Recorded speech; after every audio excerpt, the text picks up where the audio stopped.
The final match day of the season at Ibrox, guys. It is the final home game. It's not the final home game we hoped for, or the final home game we really wanted. I think we were all hoping for a little bit more. We were all hoping for that impossible treble. But look, there's still a double on the cards, possibly a cup double. Who knows what the next few weekends will hold for Rangers. So we're going to talk obviously about today being match day as we take on Dundee at Ibrox. We'll also talk a little bit about our summer rebuild as Phillipe Clement spoke about it in his news conference today, guys. So look, we're going to lots to cover on this match day news. If you've just joined us, obviously, if you've just found the channel, this is Glasgow Rangers Nation, guys. I'm Owen James. This is your channel run by the fans for the fans. It is a no Patreon, no paywall channel, guys. So please, obviously, smash that sub. Well, look, it is match day, but let's start by talking about a summer rebuild. I know it seems really weird to be talking about a summer rebuild before we talk about the final games of the season as we face Dundee at Ibrox. Then we head away to Tynecastle to face Hearts before the cup final against Celtic at Hampden. But Phillipe Clement did speak about a potential rebuild this summer in his presser today. This is what he had to say. He says, every manager, if he needs a rebuild, he wants more money. The club knows how it is necessary. It's not only recruitment. In other departments, we need to make good decisions because we can't have so many injuries. So let's translate what Clement had to say. This is the comment that he made. This is what he actually said in his presser today. So every manager, if he needs a rebuild, he wants more money. Well, that's accurate. I think every manager in the world will want, a substantial amount of funds to redevelop his squad, to redevelop his team, to bring in the players that he wants. And it's not just, obviously, Phillipe Clement at Rangers. It is, of course, Niels Koppen. It is, of course, Craig Robertson, who are obviously behind the recruitment of playing staff. And I mean, with the exception, obviously, of possibly Fabio Silva, the recruitment that they've done so far with limited funds with Oscar Cortez and Mohamed Diamande is very good indeed. Now, I think one of the key lines you pick out of what Phillipe Clement says there is the club knows how necessary it is. The club knows how necessary it is. Now, that tells me in those few short words, Phillipe Clement has realised that this squad is nowhere near good enough, that this team is not up to the standards that are required for Rangers. This squad will not do what he needs them to do, which is to win titles, to win cups, to progress in Europe. It's quite clear that he understands that what we've got at this moment in time is not up to the standard that is demanded by the fans, that is demanded by Rangers. Rangers are a club that has the highest standards. That is a club that demands to be the very best. And I think if you look at the squad we currently have, it does not meet fulfill those requirements. And he's right as well in the fact that he talks about it's not only about recruitment of players, and there will need to be recruitment, obviously, with a number of players out of contract and a number of other players possibly being sold this summer.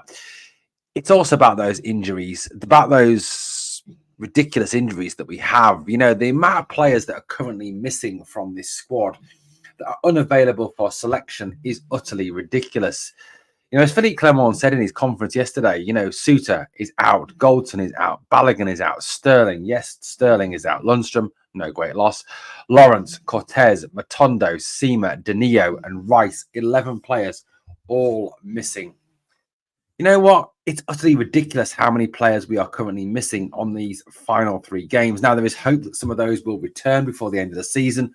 Of course there is. Hopefully not John Lundstrom. But he's right. We can't have so many injuries. And it's quite clear that he is saying that the rehabilitation department, the fitness department, the strength and conditioning coaches, the doctors, the medical side of things is not right at this club. And he's right. It isn't right. It can't be right. Not with this number of injuries and not with the amount of time it is taking to get these players back from injury. Now, one thing that does slightly concern me is to what extent the board are willing to back their manager. For me, they need to back this manager. They need to back this director of football recruitment, Niels Koppen. They need to give them the funds to go out and develop this squad, to bring in the players that are capable of producing what we need to beat Celtic, to get us to the top of the Scottish game, to have us competing in Europe. Yes, we're not going to win the Champions League. Yes, we're probably not going to win the Europa League, but to compete to a decent standard and decent level. Now, if the board fail this summer to fully back their manager, to fully back their director of recruitment, to fully back what we need to do off the field and on the field to bring this club forward, then it is quite clear that this board, John Bennett, who I have severe doubts over, given the fact he is Douglas Park's man, James Bisgrove, who reminds me of a greasy 1980s Saatchi and Saatchi advertising executive. You know, if they are not capable of backing this manager, of bringing this manager the players that he needs to compete next season, then for me, they've got to go. They are not fit for purpose. Now, I know that's not going to make me popular with the Rangers board, but I don't care. I'm here to speak the truth. I'm here to talk about, you know, what the fans are saying, to talk about what is best for my club, our club, the club we all care about, the club that we all bleed for. And the board need to back this manager and back this director of football. If they don't, then they demonstrate they're not fit for purpose and they need to get out of our club. Well, let's move on and focus on today's game. So Rangers take on Dundee. It's a 7:30 kickoff, guys. We will be live tonight, bringing you the live stream of the game. Well, kind of a live watch along. So obviously, please come and join us for that. Now, this season, Dundee obviously did well coming out of the Championship to make the top 6. Yes, their pitch is an absolute disgrace. Yes, of course, you know, we're looking at a situation where, you know, Dundee have not done so well since the split, but have done a pretty decent job to get into the top 6, so much so that Tony Docherty, their manager, who looks like your drunk uncle, was nominated for Manager of the Year. Now, what do we know so far about what has happened this season and in the last few meetings between our club and their club? This is the last 5 meetings. So from the last 5 meetings between Rangers and Dundee, Rangers have got 4 wins and 1 very costly draw. A draw that, you know, it's kind of contributed to us not being in a position to be at the top of the league. That has kind of contributed to us throwing away the league title this season. You know, look across the results from the Rangers and Dundee games over this season, and to some degree as well last time we met, which obviously was not last season, was you know, a little bit of time ago. Let's have a quick look at those results. So the head-to-head record between us and Dundee. In the last meeting on the 17th of April, we drew 0-0 with them, which proved to be a very costly result in what was an absolutely appalling performance. Before that, there was a 3-1 victory at Ibrox. Before that, a 5-0 at Dens Park, with even Sam Lammers scoring in that game. There was also a 1-0 in the Scottish Cup. League Cup, to Rangers, and before that a 2-1 Rangers victory back at Dens Park on the 20th of March 2022. So our record against them in the last 5 games is good. We have a very solid record against them with 4 wins and only that 1 costly draw. You know, our record at Ibrox as well. Last 2 times we've met them at Ibrox, a 3-1 win and a 1-0 win. So that is something obviously we'll be hoping to continue today. I think, you know, as much as we look to continue that to get a positive result, it's not just about getting a positive result today. It is about turning around what went wrong at the weekend, about putting on a display for fans who are quite rightly angry with the club, angry with where we are, angry with the fact that, you know, Celtic are going to win their 54th title this season, angry with the fact that in 4 Old Firm games we have pretty much surrendered to them and allowed them to, you know, pretty much have their way with us. So that is something we do need to address, and today is the day to do that. And it's not just about the result today, it's about getting a performance, it's about scoring some goals, it's about giving the fans something to cling on to, giving the fans something back for their loyal support this season. You know, not letting them down, as Rangers have, I think, on the whole in the league this season. Going into the game today, obviously Rangers sit second on 81 points, having played 36 games. Dundee sits 6th on 41 points.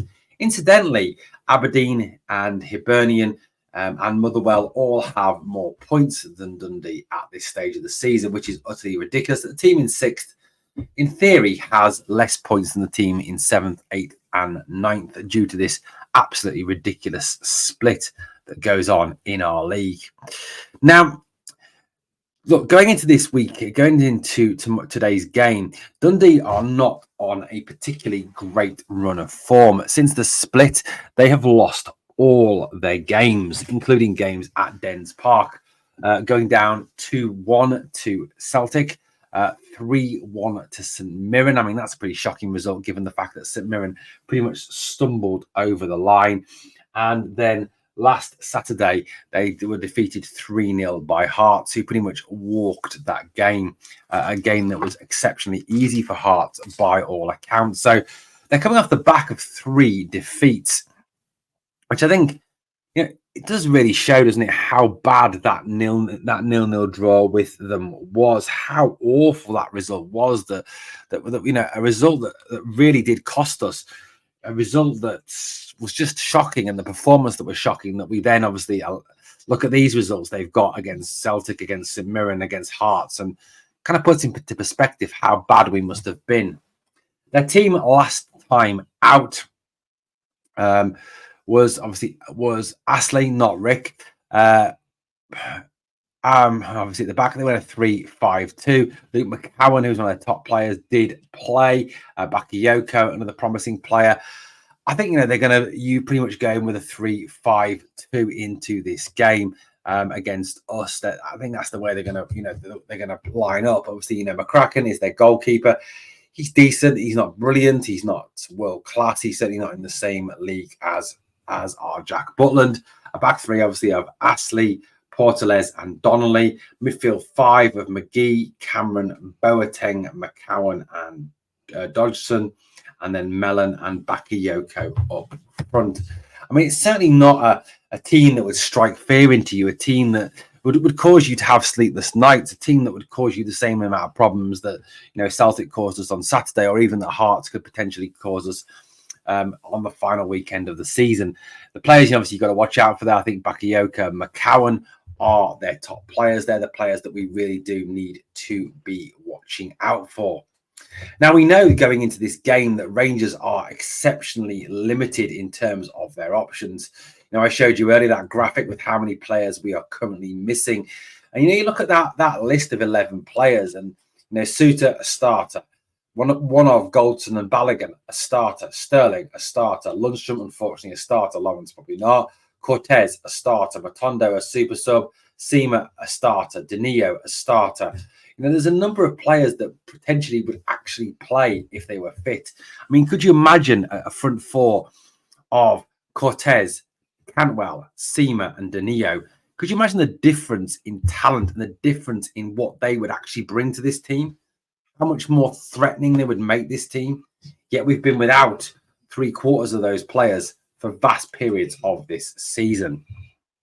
So for me today, no matter what the issue may be between the manager and this man, we need to have Todd Canwell back. He needs to start.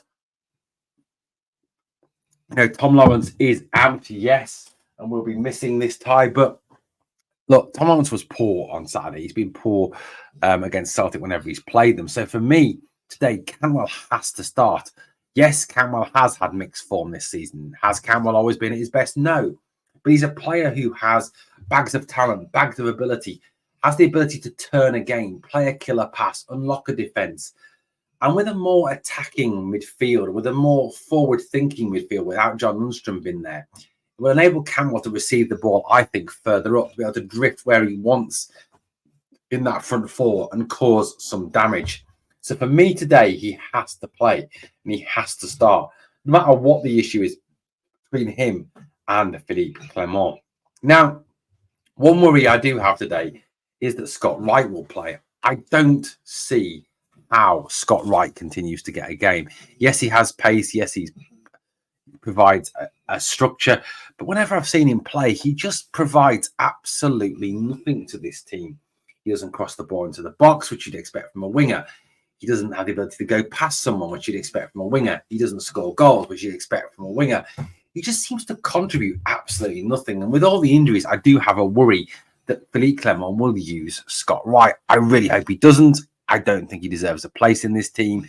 I don't think he deserves a place at Rangers, full stop. He's not good enough for the club. He's one of the players, certainly, I hope that we send off in the summer. Now, in terms of the lineup, I think it's a difficult job for Phillipe Clement going into this game. Knowing who's fit, knowing what the best possible formation is, being strictly limited. I think there's 14 first-team players available. So much so, as Clement said in his news conference today, we will have to supplement that with young players. So this is the lineup that I would go with going into this game. And you might read this and think, thank fuck you're not the manager, Owen. But, this is what I would go with. So obviously Jack Butland starts in goal. The guy is just different class, best keeper in Britain. Back four, look, I know some of us think that Tav should be dropped. I get that. Tav has been poor going in terms of his defensive work. Going forward, he's done well. His figures show that. His goals show that. His assists show that. Of course they do. But in terms of his defensive abilities, he is pretty poor. But he will start. He isn't going to get dropped. And I do worry that he will still be here next season. I want to see Leon King given a start. I think Leon is a good player. I think there's a lot of unfair criticism of Leon. I think the thing that Leon suffers from was the fact that he was obviously thrown into an impossible situation, being asked to start in the Champions League. Ben Davies will have to continue on the left side of the defence with the fact that Suter, Balogun and Goldson are all injured and Dujon Sterling is injured. There literally is no other option.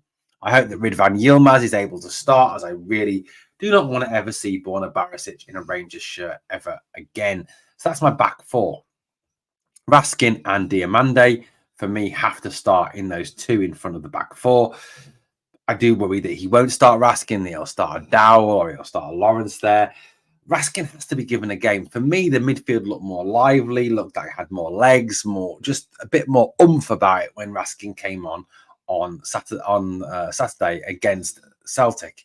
So for me, Raskin has to play, and I really hope that he starts to show us the Raskin he was at the end of last season, the Raskin that he was, in his first few months at the club.